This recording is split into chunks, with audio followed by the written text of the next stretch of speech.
4 façons d'aimer selon votre niveau de conscience spirituelle. L'amour inconscient ou égotique. Ici, le niveau de conscience est très bas, dominé par la peur, le manque et le besoin. C'est un amour attachement, de possession et de dépendance affective. Vous aimez l'autre pour remplir un vide affectif. Vous avez besoin de l'autre pour vous sentir heureux. Nous avons des émotions du type l'anxiété, la jalousie, la peur de perdre l'autre, la possessivité, la peur d'être seul, la recherche de sécurité absolue. C'est vraiment un amour passionnel, destructeur pour la plupart des relations, avec des relations fusionnelles où chacun risque de perdre son individualité.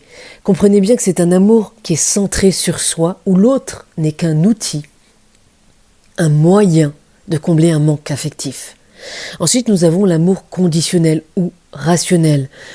Le niveau de conscience est plutôt moyen, avec un ego qui est quand même très présent, mais la morale, la raison domine. Vous recherchez finalement quelqu'un qui correspond à des critères comme la beauté, les valeurs, le statut social, la compatibilité.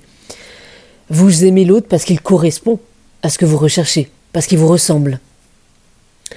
C'est souvent un amour stable, avec peu de profondeur spirituelle et peu de profondeur émotionnelle. On a souvent de l'attachement également, de la tendresse. C'est un amour vraiment transactionnel qui repose sur un échange, une négociation, je te donne si tu me donnes. Troisième position, c'est l'amour conscient, l'amour du cœur.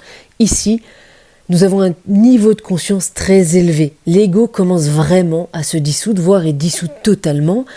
L'amour devient vraiment un choix lucide, un acte de présence et de respect. Vous aimez l'autre pour ce qu'il est, et non pas pour ce qu'il vous apporte ou ce qu'il vous donne. C'est un amour de partage, de croissance mutuelle, d'épanouissement relationnel. C'est vraiment un amour créateur. Il élève, il nourrit, il libère et il guérit. Chacun se sent libre, soutenu et respecté dans ce qu'il est, de façon inconditionnelle. Et enfin, pour terminer, nous avons l'amour universel ou inconditionnel. Ici, nous avons un niveau de conscience très élevé, de l'ordre du divin. C'est un amour qui dépasse vraiment la forme individuelle, qui dépasse l'aspect terrestre.